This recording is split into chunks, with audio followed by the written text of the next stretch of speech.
What's good then, YouTube? Hope you're all doing very well. Welcome back to another video here on our channel, or for the first time maybe for some of you, welcome in to the video here on our channel. Today we are bringing you a Alan St. Maximin player review. This is gonna be the first player review on FIFA 22 Ultimate Team. I'm looking forward to it. My plan is to try and provide you with more player reviews this year. So if you enjoy it, if you find it useful, if you like getting a bit of information from me about all these players, please do leave a like and subscribe to the channel, obviously, if you are new, so you don't miss out on any of these videos. Now, enough of me talking about all that sort of stuff. Let's jump into Alan St. Maximin. So I've played 12 games with him in Rivals, currently making our way up into Division 6, and I have played a couple of drafts with him as well, where you're going to see some of the footage. Where has he been playing for me? I've really been enjoying the 4-4-2, 4-3-2-1 and the 4-2-3-1, but recently a lot of the 4-3-2-1. So he's been playing left mid, left forward. That's kind of where he has been for me throughout. Now, on his base card, he is a 79 rated, 91 pace, 69 shooting, 70 passing, 87 dribbling, 61 physical. He's got 5-star skill moves, 4-star weak foot. He is high, low, and I purchased him on PlayStation for 28,500 coins. He has 12 games, 4 goals, and 0 assists, which is an interesting one to say the least. Now, looking at his card, going into the stats, he has 93 acceleration, 90 sprint speed, so he's got the pace. That is absolutely not a problem. The biggest downside when you look at this card straight away is the shooting. We've got a 65 finishing. However, he does have 80 composure to kind of go with that. He's got 72 attacking positioning, 80 shot power, 70 long shots, 59 volleys, 58 penalties. Not that the penalties make too much of a big difference. Short passing of 74, long passing of 64, 73 curve. You're going to see a lot of benefits from this card with the dribbling stats. That is where this card shines. The pace and the dribbling together. Obviously, he does have a little bit of lack of physical on 63 strength as well and 74 stamina.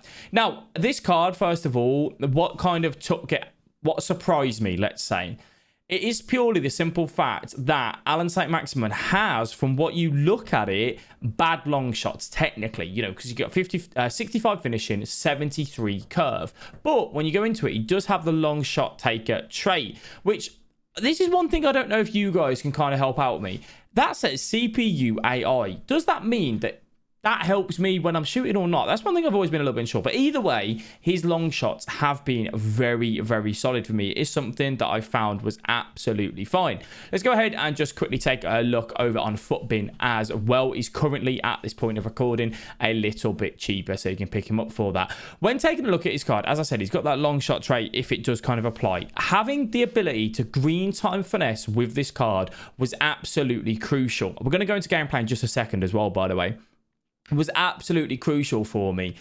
I went with, I think it was a sniper chemistry style we went with, if I remember correctly. Was it a sniper? I actually can't remember. Let me just quickly double check for us, because I cannot remember off the top of my head. Yeah, it was a sniper. To kind of have that boost in that shooting stat. So it doesn't increase his finishing, but does increase his shot power, the long shots as well by 15 and that sort of thing. So when you do that and you have that chemistry style on him, that's what worked for me and my playstyle. Now, obviously, again, for you guys, it all comes down to you and where you play him and how you play him. We'll go ahead and jump into the gameplay while I carry on talking, so you can actually see Alan St. Maximin in action while we carry on having a bit of a conversation about him.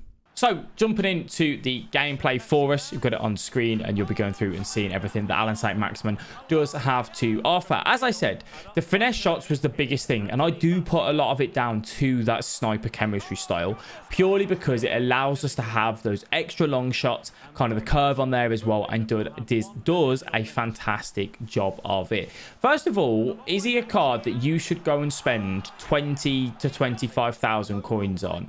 I think at the start of the game, for most people, yes. And the reason why I say that is that he's quick, he's fun to use, he's got 5-star skill moves, he's got 4-star weak foot. This is enough in itself to make a card enjoyable, you know, good to use when it comes to you on Ultimate Team. Given the fact that he's in the Premier League and that he's French, I don't think that's overly expensive for him. I think that's probably about right. If I remember correctly, he was actually a lot more expensive last year, but he's certainly a card that can make those starter teams and kind of be there. The question I always get asked when we look at these sort of cards is how long will they be viable for? Can Alan Saint-Maximin be used in the first weekend league on the 8th of October? Hopefully you're watching this before then. Yes, I would say so. I think he's fine to use on that front. As long as your green time, you're finessing, you are going to notice those shooting stats be low, but you're going to make up for it with those green time finesse shots. Those are the things that work massively with Alan Saint-Maximin. There was a couple of times actually as well where, you see a shot where I think I did a heel to heel or something with him, and I hit it across his body on his weak foot, and it powers into the back of the net. Again, that finish, sniper chemistry style, coming in really, really useful there for us. And that's kind of a bit of a shock that kind of surprised me with Alan Saint-Maximin. Now, I didn't pick up any assists with him, but I think the way that I was using him in like the 4-3-2-1 is that the striker was my assister and my left forward and right forward were the ones who were getting the goal, 9 times out of 10. That's how it worked for me. So I do think he is a card that you can, pick up and use. That at high attacking work rates and low defensive work rates is very useful for a left forward, for example. When you're using him in a left mid, he will still trap back. The way EA have coded the game this year, as a whole, everyone's told to come back, right? Everyone does kind of sit deep regardless of who it is and what their work rates are. So you may notice him kind of sitting deep and having it, but because he's got that good ball control, the good dribbling, he has the ability to, get that little bit of left stick dribbling, agile dribbling out of any pressure, pressure situations. If you receive the ball inside your own box or something with Alan Saint-Maximin, you've got the ability to turn and get away from your attackers and defenders quite easily, which is quite nice. So yeah, I definitely think it's a card that you could go and pick up for your starter team in comparison to, say, 83 Dembele, which I've been using. Is he as good as him, or is he better? Absolutely not. If you want to see a Dembele review, let me know. I'm more than happy to do that. But taking a look at like Dembele's card in comparison, Dembele at the minute is sat at pretty much double the cost, 50,000 coins. And you know why that is. You can feel that when you use Dembele. Dembele certainly has a lot more to offer and is very solid in that department and kind of more worth that 50,000 coins. Well, it's Saint-Maximin at the price that he at is respectable, but he definitely isn't close to Ousmane Dembele in my personal opinion. Out of 10, what would I give him? I'm going to make this relative to now and at the start of the game. I'd probably give him a 8 out of 10, maybe a 7.5, because A, he's quick, he's got the skill moves, he's got the weak foot, he's pretty cheap, he's a meta card, he fits the Premier League, he fits the French links as well, which is obviously massive, massive value. He's not expensive, he's fun to use. The downside's massively, his passing's poor, his shooting's poor unless you green time it.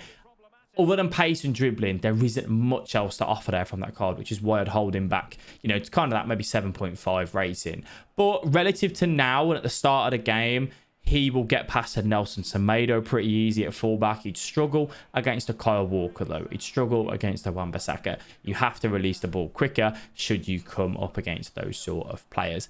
So that's how I found Alan Saint-Maximin. Go and pick him up. Go and have a go with him if you want to. As I said, if it's a choice of like a Dembele or something, go and use him. If you're looking at, I don't know, maybe a Rafinha, for example, from Leeds, he's actually a very, very solid card, and he's cheaper. He's 4-star skill, he's 4-star weak foot. So if you're on a tight budget and you don't want to spend those coins on Alan Saint-Maximin, you could go and pick up Rafinha. Yes, I know he's a right mid, but you can swap him over, have him on 7 chemistry, and I think he is equally as good as Alan Saint-Maximin for you as well. So there's an alternative if you're on that cheaper end of the budget. Let me know what you think. Let me know how you like the look of Alan Saint-Maximin. Are you going to go ahead and pick him up? Leave a like on the video if you enjoyed. Come on over to the Twitch stream as well. Thank you all very much for watching, and I'll catch you in the next one. Bye bye.